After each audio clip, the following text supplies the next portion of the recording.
আমরা খুবই ভুল করেছি কোরআন না বুঝে। গতকাল আমি যুবকদেরকে থ্যাঙ্কস দিয়েছি, মনে আছে না আপনাদের? যুবকরা আমাদের প্রাণ শক্তি। যুবকরা যদি এগিয়ে আসে, কোরআন বোঝার কম্পিটিশনে যদি এগিয়ে আসে, কতই না ভালো হবে যদি তারা কোরআন পড়তে শেখে এবং কোরআন বোঝে। তাহলে তারা কোরআনের দিকে আকৃষ্ট হবে এবং কোরআনকেই জীবনের একমাত্র পাথর হিসেবে গ্রহণ করবে। সে কথাগুলি আমি সামনে গিয়ে বলবো। তো আল্লাহ তাআলা বলছেন যে এই কোরআনের মধ্যে শুধু নামাজ রোজা হজ যাকাত না। আমি গতকাল বলছিলাম, মনে আছে আপনাদের, যে শুধু নামাজ রোজা হজ যাকাত হইলে শুধুমাত্র 1 পারা বা 2 পারা কোরআন শরীফ নাজিল করলেই হইতো, 30 পারা নাজিল হইল কেন? এই কথা তো মাথার মধ্যে ঢোকা উচিত আমাদের। যেহেতু চিন্তা করি না তাই মাথার মধ্যে ঢোকে না, চিন্তা করলে তবে না ঢুকবে। এখন দেখুন, আল্লাহ তাআলা বলছেন আমি আমার নবীকে ওহীর মাধ্যমে মুসা, নূহ, ইব্রাহিম, আদম প্রাগৈতিহাসিক ঘটনাবলী আমি এর দ্বারা জানাইছি। সুপ্রিয় দর্শক, আসসালামু আলাইকুম ওয়া রাহমাতুল্লাহ। আল্লাহ তাআলার সবচেয়ে বড় ভালোবাসা মানুষের প্রতি এটাই, তিনি আমাদেরকে কোরআনের মতো হিদায়তের আলো উপহার দিয়েছেন, যেখানে প্রতিটি আয়াতে আছে দয়া, শান্তি আর পথের দিশা। কোরআন দিয়ে রাসূল তো সেখানে উপস্থিত ছিলেন না। আল্লাহ তাআলা বলছেন তিলকা মিন আম্বাইল গায়বি নূহিহা ইলাইকা মা কুনতা তা'লামুহা আনতা ওয়ালা কওমুক মিন ক্বাবলি হাদা।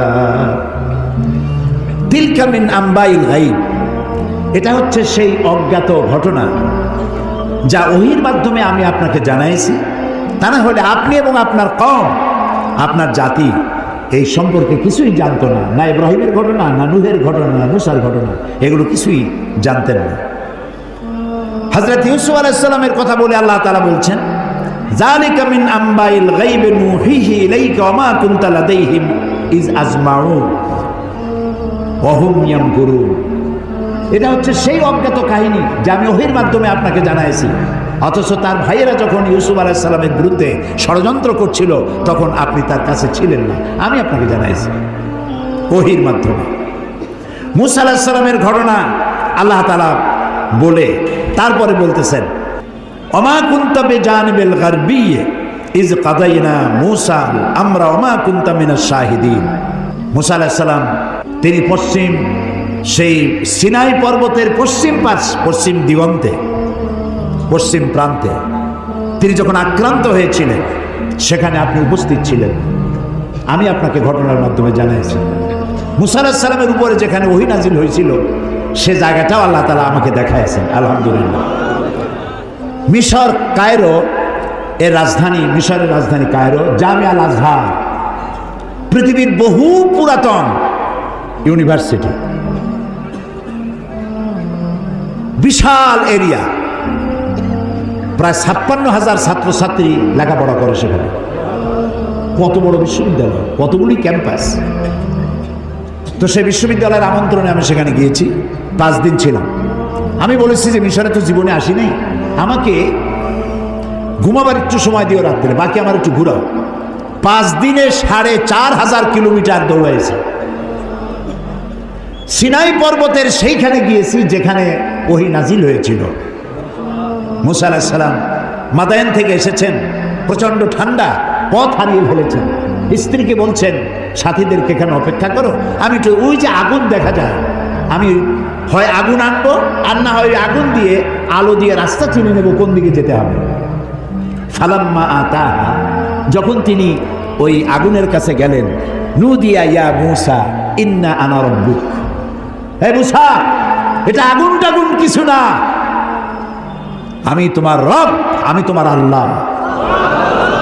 ফাখলানা আলাইক ইন্নাকা বিল ওয়াদিল মুকাদ্দাসি তুয়া। জুতা খোলো, এখানে আমার নূর পড়েছে, সুবহানাল্লাহ। জুতা খুলে আসো। ওয়াদি মুকাদ্দাস, ওয়াদি বলা হয় 2 পাহাড়ের মাঝখানে যে সমতল ভূমি থাকে, এটাকে আরবিতে বলা হয় ওয়াদি, আর বাংলায় বলা হয় উপত্যকা। তো আমরা যখন গেছি ওয়াদি মুকাদ্দাস সাইনবোর্ড দেখেছি, জুতো আগেই খুলছি বর্ষটা। তারপরে গেলাম সেখানে, যেই গাছের উপরে আল্লাহর নূর পড়েছিল, সেই গাছটা ওরা বলে এটা সেই গাছ। তো আমি এর ঐতিহাসিক সত্যতা নাই বলে মনে করতে পারলাম না যে এটা সেই গাছটাই। ওই গাছের পাতায় পাতায় অনেক চিঠি। আমি জিজ্ঞেস করলাম এই চিঠিগুলি কিসের? বললো যে ইহুদিরা আসে, খ্রিস্টানরা আসে, মুসলমানও আসে, আল্লাহর কাছে চিঠি লিখে ওখানে ধুয়ে যায়। এই খাই খেয়ে কাম না পাইলে করবে কি? তো এটা আমার বলার উদ্দেশ্য ছিল না। আমার বলার উদ্দেশ্য ছিল যে আল্লাহ তাআলা দেখাইছেন বহু কিছু। এমনকি মুসা আলাইহিস সালাম রে এত জ্বালা দিল যে ওই ফেরাউনকেও দেখে আসছে, এখনো দাঁত ছিটকে পড়ে আছে। আল্লাহ তাআলা তাকে রেখে দিয়েছেন। আল্লাহ বলছেন তোরে মাটিতেও খাবে না, পানিতেও নষ্ট করবে না, পোকামাকড়ও নষ্ট করবে না, তোরে আমি শুটকি বানায় রাখবো কিয়ামত পর্যন্ত। তোর মতো ফেরাউন যারা হবে তোরে দেখে যেন তারা উপদেশ নিতে পারে। আল্লাহ তাআলা এটারও দেখাইছেন, পিরামিডও দেখাইছেন। অনেক নবীর কবরও আল্লাহ জিয়ারত করার সুযোগ। ইমাম শাফি রহমতুল্লাহ আলাই, মৌলানা জালালউদ্দিন সৈয়দী রহমতুল্লাহ আলাই, ইমাম ওয়াকি, ইমাম বদরুদ্দিন আইনি রাহিমাহুমুল্লাহ, হযরত সালেহ আলাইহিস সালাম, হারুন আলাইহিস সালাম, নবী দানিয়েল আলাইহিস সালাম, হযরত আবী দারদা রাদিয়াল্লাহু তাআলা আনহু, আমর ইবনুল আস রাদিয়াল্লাহু তাআলা আনহু, এদের কবর জিয়ারতের আল্লাহ তাআলা তৌফিক দিয়েছেন। আমর ইবনুল আসের যে মসজিদ দেখলাম মিশরে, সেই মসজিদে লাইলাতুল কদরে 5 লক্ষ লোক নামাজ পড়ে। লাইলাতুল কদর মসজিদ রাস্তাটা সব ভর্তি হয়ে যায়। ইমাম যিনি তিনি হচ্ছেন শেখ জিবরাইল। আমি শেখ জিবরাইল দেখতে পারলাম না, আগ্রহ ছিল যে জিবরাইল কেমন একটু দেখে যায়। এত লোক তার পিছনে নামাজ পড়তে আসে, সুবহানাল্লাহ। তো এখানে আল্লাহ তাআলা বলতে চাইলেন যে সিনাইয়ের পশ্চিম প্রান্তে যে ঘটনা ঘটছিল এটা তো আপনি জানেন না, আমি আপনারা জানাইছি। ফেরাউন আক্রমণ করেছে তার দলবল নিয়ে, 3 দিক থেকে আক্রান্ত হয়েছেন তিনি, আর একদিকে সমুদ্র। সাথীরা বলছে ইন্না লামুদরাকুন, ইন্না লামুদরাকুন, আমরা তো পাকড়া হয়ে গেছি, আমাদের তো পালাবার কোনো উপায় নাই। মুসা আলাইহিস সালাম কার নবী? জবাব দিতে দেরি হইল কেন? মুসা কার নবী? উম্মত ঘাবড়ে গেছে। উম্মত কি হয়ে গেছে? ঘাবড়ে গেছে, ভয় পাই গেছে। 3 দিক দিয়ে আসে কারা? শত্রু সৈন্য 3 দিক, আর একদিকে কি? সমুদ্র। ঘাবড়াবার তো কথাই। আপনি আমি হলে তো হার্ট ফেল করবো, কোন দিকে যাবো? ফাইনাতা যাবো, যাওয়ার জায়গা নেই। কিন্তু মুসা আলাইহিস সালাম আল্লাহর নবী, তিনি বলছেন কাল্লা কাল্লা, কখনোই নয়, ভয় পেও না, রব্বি সায়াহদিন, অবশ্যই আল্লাহ আমাদেরকে পথ বের করে দিবেন। কাজী মেঘের মতো কালো ঘন কৃষ্ণ মেঘের মতো উত্তর গগন কালো মেঘে ছেয়ে গেছে, থমথমে ভাব, ঝোড়ো হাওয়া এখনই প্রবাহিত হবে। 30 ফুট উঁচু হয়ে জলোচ্ছ্বাস এসে উপকূলীয় এলাকা ভাসায় নিয়ে যাবে, বজ্রসহ বৃষ্টিপাত হবে, ঝড় বন্যায় উড়ায় নিয়ে যাবে, সুনামি হবে। আল্লাহ তাআলা ছোট্ট একটু বাতাসের আঘাত দিয়ে সব সরাই দিতে পারেন। বলেন সুবহানাল্লাহ, জোরে বলেন সুবহানাল্লাহ। কি ক্ষমতা তার! ফাআলুল লিমা ইউরিদ, যা খুশি তাই করতে পারে। তো আল্লাহ তাআলা ওহীর মাধ্যমে এই কথাগুলি জানাইছেন। বিজ্ঞানীরা, ওই যে বলছি যে বিজ্ঞানীরা যে কথাগুলি আজ বলতেছে, যেমন 1665 খ্রিস্টাব্দে স্যার আইজ্যাক নিউটন তিনি দেখলেন গাছের থেকে একটা আপেল পড়লো মাটিতে। তিনি তখন চিন্তা করলেন যে আপেলটা মাটিতে পড়লো কেন, এটা তো উপরে উঠে যেতে পারত। এইটা চিন্তা করলেন। চিন্তা করে করে 1665 খ্রিস্টাব্দে তিনি মাধ্যাকর্ষণ শক্তি, ল অফ গ্র্যাভিটেশন, এটা আবিষ্কার করলেন। কত খ্রিস্টাব্দে? 1665। অথচ কোরআনে কারীম স্যার আইজ্যাক নিউটনের জন্মের 1000 বছর আগে সূরা ফাতির 41 নম্বর আয়াত আল্লাহ তাআলা বলছেন ইন্নাল্লাহা ইউমসিকুস সামাওয়াতি ওয়াল আরদা আন তাজুলা, নিশ্চয়ই আল্লাহ তাআলা চন্দ্র, সূর্য, গ্রহ, নক্ষত্র সব একটার সাথে আরেকটাকে সম্পৃক্ত করে রেখেছেন যাতে একটার থেকে আরেকটা বিচ্ছিন্ন হয়ে না যায়। এটাই হচ্ছে ল অফ গ্র্যাভিটেশন। এই মাধ্যাকর্ষণ শক্তির কথা কোরআন 1500 বছর আগে এ কথা আল্লাহ তাআলা বলেছেন। তো দুর্ভাগ্য, কোরআন বুঝি না, কোরআন শুধু সবের নিয়তে পড়ি। একবার সূরা ইয়াসিন পড়লে 10 খতম কোরআন শরীফ এর সব। এই যদি হয় তাহলে গোটা কোরআন শরীফ পড়ার আমার দরকারটা কি? খালি সূরা ইয়াসিন পড়লেই তো হলো। 3 বার সূরা ইখলাস পড়লে 1 খতম কোরআন শরীফের সওয়াব। তাহলে কোরআন পড়বি কেন মানুষ? আহারে মানুষ, আহারে কপাল পড়া মানুষ। এখন চন্দ্র সূর্য গোটা সৌরজগৎ সব ঘুরছে। এটা কোপার্নিকাস, গ্যালিলিও, নিউটন, আইনস্টাইন ওনারা আবিষ্কার করেছেন যে সব কিছু ঘুরছে। এটা বলতেছেন ওনারা এই কয়েকশো বছর আগে। অথচ 1500 বছর আগে আল্লাহ তাআলা কোনটা ঘোরে? চন্দ্র ঘোরে না সূর্য ঘোরে না দুনিয়া ঘোরে? কে ঘোরে? একথা সূরা ইয়াসিনে আল্লাহ তাআলা তার নবীর কাছে বলে দিয়েছেন। লাশ-শামসু ইয়ানবাগি লাহা আন তুদরিকাল কামারা ওয়ালাল লাইলু সাবিকুন নাহার ওয়া কুল্লুন ফি ফালাকিন ইয়াসবাহুন। প্রবল জ্ঞানী হইবে যাহারা, আপন মনেতে বুঝিবে তাহারা। রাত্রি পারে না আগে যাইবার, দিনের স্থান করে অধিকার। যার যে স্থান বহাল রাখিয়া ভ্রমণ করেছে খোদাকে ডরিয়া। শুধু পৃথিবী করে না, আল্লাহ তাআলা বলছেন ওয়াকুল্লুন ফি ফালাকি ইয়াসবাহুন। যা কিছু আছে মহাশূন্যে, এই পৃথিবীটাও মহাশূন্যে। পৃথিবীটা কোথায়? মহাশূন্যের উপর ভাসমান। তো মহাশূন্যে ওয়াকুল্লুন ফি ফালাকি ইয়াসবাহুন, মহাশূন্যে যা কিছু আছে সব ঘুরতেছে আর ঘুরছে। Activities life, inactivities death. যতদিন ঘুরবে ততদিন সব ঠিক থাকবে। আর যেদিন এই ঘূর্ণায়মানের এই চক্রের আবর্তন বন্ধ হয়ে গিয়ে যখন ঘোরা বন্ধ হবে, তখন একটা প্রচণ্ড আঘাতের মাধ্যমে, প্রলয়ঙ্করী আঘাতের মাধ্যমে দুনিয়ায় কিয়ামত অনুষ্ঠিত হয়ে যাবে।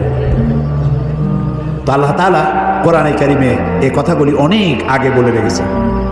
The universe and doctor Einstein গ্রন্থে তারা বলেছেন যে সূর্য ধীরে ধীরে এর আলো কমে যাবে, আলো থাকবে না, আর তারাগুলো পোড়া কয়লার মতো হয়ে যাবে। কারা বলতেছে? বিজ্ঞানীরা বলছে। কোরআন, ওরা আজকে যেটা বললো, কোরআন বলেছে অনেক আগে। কি বলেছে? ইয়াসআলু আইয়ানা ইয়াউমুল কিয়ামাতি ফাইযা বারিকাল বাসারু ওয়া খাসাফাল কামারু ওয়া জুমিআশ শামসু ওয়াল কামার। আল্লাহ তাআলা বলছেন এরা রাসূলকে জিজ্ঞেস করে কিয়ামত কবে হবে। তো আল্লাহ তাআলা বলছেন জবাব দিয়ে দেন, কিয়ামত হবে যে সময় চন্দ্র আলো হারিয়ে ফেলবে, সূর্য আলো হারিয়ে ফেলবে, আর চাঁদ আর সূর্য এগুলি সব একাকার হয়ে যাবে। তাহলে এই কথাগুলি বিজ্ঞান আবিষ্কার করার অনেক আগে কোরআন এসব কথা বলে রেখেছে। প্রকৃতির নিয়মে একদিন সব লণ্ডভণ্ড হয়ে যাবে। কুল্লু মান আলাইহা ফান। আল্লাহ তাআলা বলেছেন সব ধ্বংস হবে, কিচ্ছু থাকবে না আল্লাহ ছাড়া। কে ছাড়া? আল্লাহ ছাড়া কেউ থাকবে না, কিচ্ছু থাকবে না।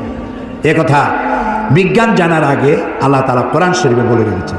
এই যে মাত্র 100 বছর পর্যন্ত, গত 100 বছরের আগ পর্যন্ত পৃথিবীর মানুষের ধারণা ছিল যে চাঁদ নিজে আলো দেয়, চাঁদ নিজে আলো দেয়। আর বলতো বুড়ো বুড়িরা যে চাঁদের মধ্যে যে কালো কালো জিনিস দেখা যায় ওইটা হলো একটা বট গাছ, ওইখানে একটা বুড়ি থাকে। তো ছোটবেলায় চিন্তা করতাম আমরা বুড়ি অনেক করে কি, তো বলতো যে বুড়ি ওইখানে সুতা কাটে। তো তখন খুব বেশি চিন্তা করতাম, এত পরিশ্রম করে এই বুড়ি সুতা কাটিয়া, এই বুড়ি খায় কি? পরে জানা গেল যে ওখানে বট গাছও নাই আর ওখানে কোনো বুড়িও থাকে না। এই চাঁদ এর নিজস্ব কোনো আলো নাই, এই কথা 100 বছরের মতো হলো বিজ্ঞানীরা আবিষ্কার করেছে। কিন্তু আল্লাহ তাআলা বলে রেখেছেন 1400 বছর আগে। সুবহানাল্লাহ।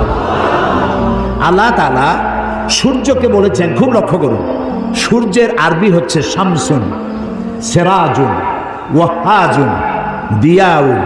এগুলি সূর্যকে বলা হয়েছে। এর অর্থ কি?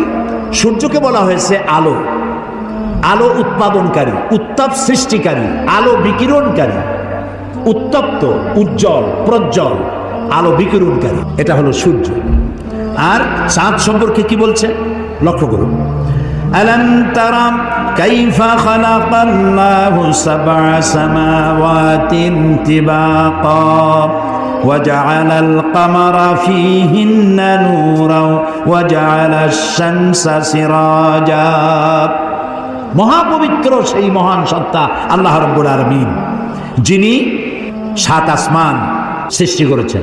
ওয়াজআলাল কামারা ফীহিন্না নূরান, আর যিনি চাঁদ সৃষ্টি করে তার মধ্যে আলো দিয়েছেন। ওয়াজআলাশ শামসা সিরাজা, আর সূর্যকে করেছেন উজ্জ্বল আলো সৃষ্টিকারী।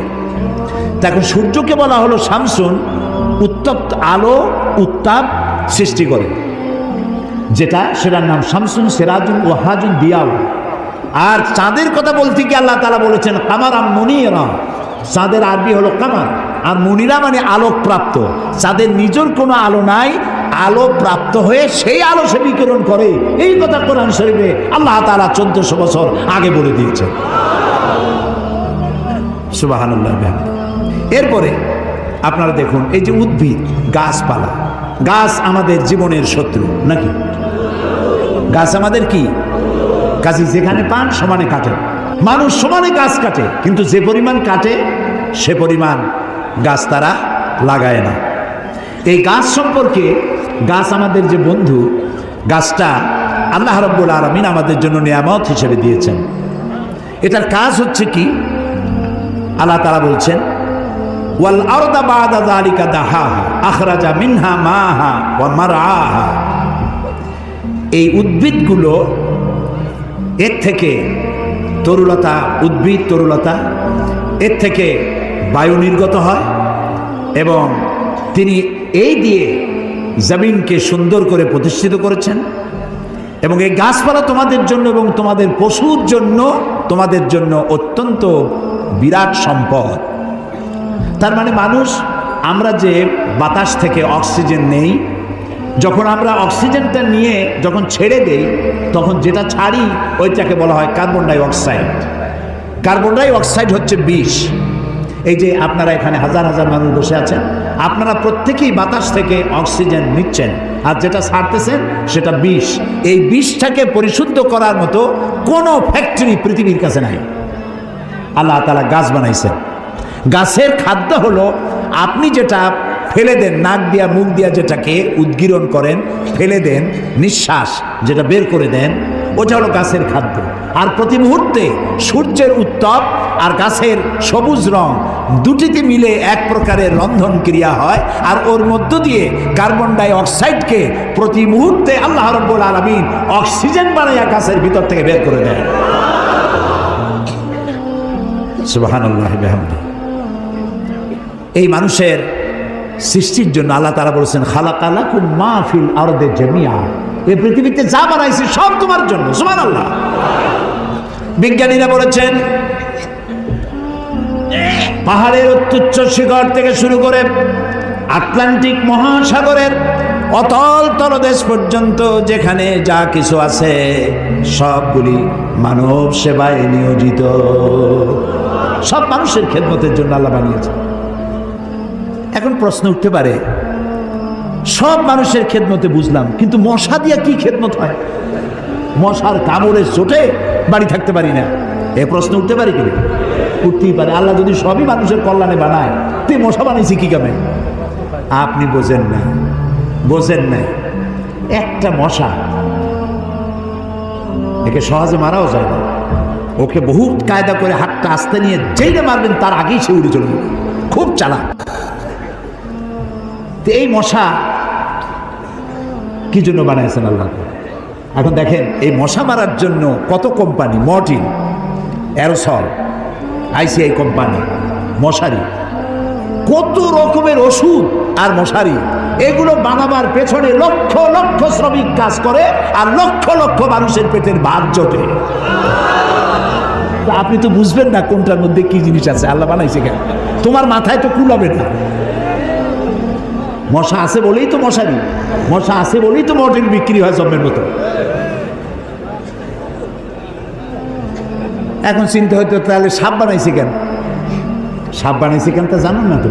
সাপের চামড়া দিয়া, সাপের চামড়ার মেলা দাম, এ দিয়ে ভ্যানিটি ব্যাগ তৈরি হয়, মহিলারা ব্যবহার করে, খুব দামি। আর সাপের বিষ, এটা দিয়ে ঔষধ তৈরি হয়। সব থেকে বিষাক্ত সাপ যেটা, যেই সাপের বিষ ব্লাড টাচ করার সাথে সাথে মানুষ মারা যায়, এই ধরনের মারাত্মক আফ্রিকান কোবরা, সেই সাপের বিষ দিয়ে মানুষের জীবন রক্ষাকারী লাইফ সেভিং মেডিসিন তৈরি হয়। সুবহানাল্লাহ। মরবে ঠিক, মানুষ মরবে ঠিক, কিন্তু মরার আগেও কথা বলে মরবে, এরকম ওষুধ সাপের বিষ দিয়ে তৈরি হয়। সুবহানাল্লাহ, সুবহানাল্লাহ। আমরা আল্লাহ তাআলার সৃষ্টি সম্পর্কে গবেষণা করলেই বুঝতে পারবো, আর চিন্তা ভাবনা না করলে খালি যদি খায়, জম্মের খাওয়া খাইয়া পেট একটা তরমুজের সাইজ বানায় খালি, কিন্তু চিন্তা করে না খাইলাম কি। প্রিয় ভাই সব, এরপরে আল্লাহ তাআলা এই কোরআন শরীফের মধ্যে বলেছেন, আমি তোমাদেরকে পানি দিয়েছি। কি দিয়েছি বলেন না? পানি। জীবনের জন্য পানি সব থেকে বেশি প্রয়োজন। জীবনের জন্য সব থেকে বেশি প্রয়োজন কি? পানি। এই পানি এর এক নাম হলো জীবন। পানির এক নাম, এই পানি যদি বগুড়ায় 10 ফিট উঁচু হয়ে আসে, নাম হবে কি? মরণ। একটু আগেই জীবন, পর মুহূর্তে মরণ। এই পানি আল্লাহ তাআলা জীবনের জন্য পানি সৃষ্টি করেছেন। ফারাক্কার বাঁধটার নানা রকমের বাঁধ দিয়ে, আন্তর্জাতিক নদীর বাঁধটার দিয়ে পানির সর্বনাশ হবে, নদীর নাব্যতা কমে যাবে, আপনার পানির সংকট হতে পারে। এটা সব থেকে বেশি কে জানে? এই আল্লাহর নামে তো আসতে কোন কেন, কে জানে? ওই আল্লাহ রাব্বুল আলামিন প্রাণী জগতের সবচাইতে বেশি প্রয়োজনীয় যেই জিনিসটি পানি, সেই পানির জন্য আল্লাহ রাব্বুল আলামিন একটি মহাদেশ, যেটা শুধু পানির পাহাড় অর্থাৎ বরফের পাহাড় দিয়ে ঘেরা একটা মহাদেশ, মানুষ নাই, জন নাই, মহাদেশটা শুধু পানির বরফের পাহাড় দিয়ে আল্লাহ বানায় রাখছেন। নাম কি? অ্যান্টার্কটিকা। এখানে শুধু আছে শ্বেত ভল্লুক আর আছে পেঙ্গুইন পাখি। এই পেঙ্গুইন পাখি পানির মধ্যেও ডুবাইতে পারে, বাতাস দিয়েও উঠতে পারে। এই পেঙ্গুইন পাখিগুলি আমি দেখেছি, সে ডিম পেড়ে তাকে 3 মাস 90 দিন ডিমে তা দিতে হয়। ডিমটা পারলো কিসের মধ্যে? বরফের মধ্যে। এখন ওর তো তাপ না হলে তো ফুটবে না, সেই জন্য ওইটার উপরে তাকে দাঁড়ায় থাকতে হবে। পেঙ্গুইন কিন্তু আবার এই শুইতে বসতে পারে না, দাঁড়ায় থাকে। আর গায়ে একটা কালো চাদরের মতো, বুকটা সাদা, মনে হয় সৌদি প্রিন্স। হাঁটেও খুব কায়দা করে, জমিদারি স্টাইলে হাঁটে। তো বাচ্চা ডিম দিয়ে ডিমের উপরে সে দাঁড়ায় থাকে, তার শরীরের একটা অংশ ডিমের উপরে দিয়ে দাঁড়ায় থাকে। 3 মাস 90 দিন দাঁড়ায় থাকতে হবে। এই 90 দিন সে খাবে কি? ওর স্বামীকে, পুরুষ পেঙ্গুইনকে আল্লাহ এত দয়া দিছেন, ও মাছ ধরে ধরে প্রত্যেক দিন ওর বউরে খাওয়ায়। সুবহানাল্লাহ, সুবহানাল্লাহ। এই যে টেলিভিশনের মধ্যে নানান রকমের আছে, কি বলে, চ্যানেল, এইসব হাবিজাবি উল্লুক মার্কা লাভ ঝাপ না দেখে অ্যানিমেল প্ল্যানেট দেখেন, ডিসকভারি দেখেন, ন্যাশনাল জিওগ্রাফি দেখেন। পশুর মধ্যেও কত মায়া আল্লাহ দান করেছেন। আমার নিজের চোখে দেখলাম এক ক্ষুধার্ত বাঘ না, সিংহী। এই সিংহী ক্ষুধার্ত একটা হরিণের পালের উপরে জাম্প করেছে, হরিণ দিছে দৌড়, কিন্তু একটা বাচ্চা হরিণ সে কোনো রকম দাঁড়ায়, আবার পড়ে যায়। দাঁড়ায় মনে হয় 3-4 দিন হয়েছে, দৌড়াইতে পারে না। সিংহটা ওর কাছে গেল, আমি মনে করলাম যে খাইয়ে ফেলাবে এখনই। তা দেখলাম যখন হরিণটা পড়ে যায়, তখন হাতটা দিয়ে এরকম উঁচু করে দাঁড় করায় দেয়।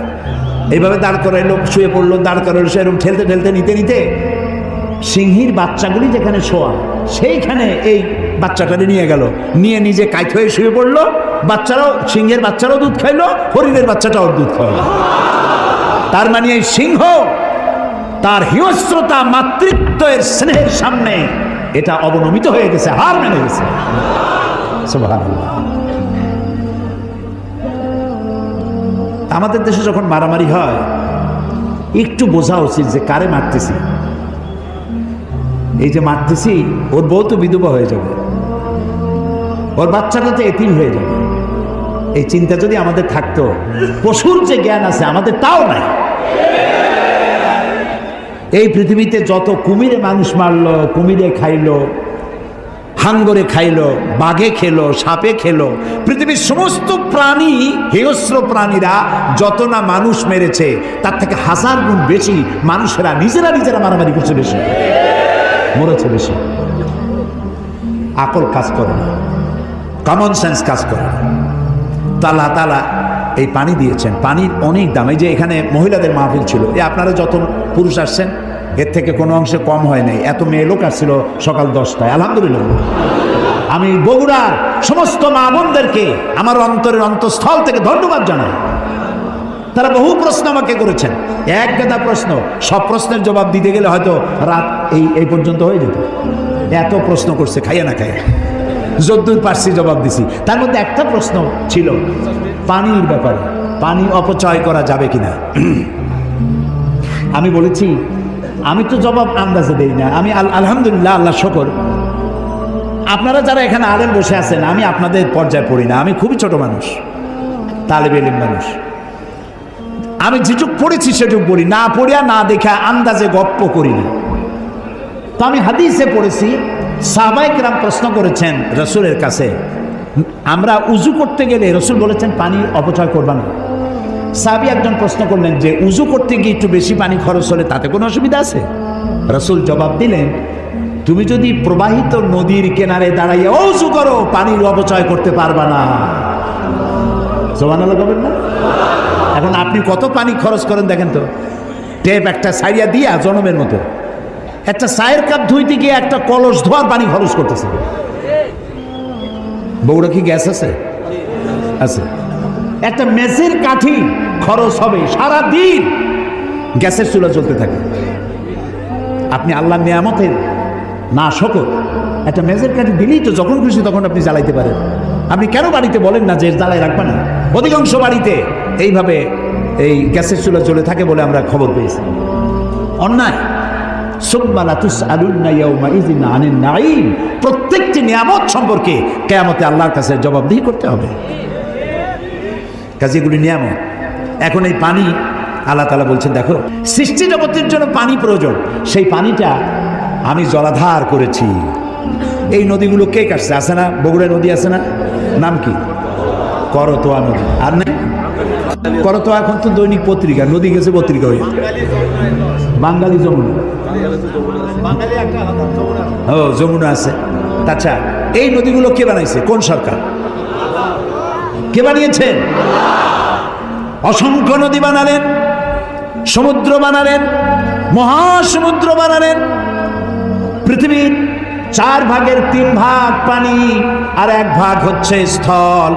এই পানি আল্লাহ তাআলা জলাধার বানায় রেখেছেন। নদী কি সোজা না আঁকাবাঁকা? খালগুলো সোজা না আঁকাবাঁকা? কেন চিন্তা করেছেন কখনো? করেননি।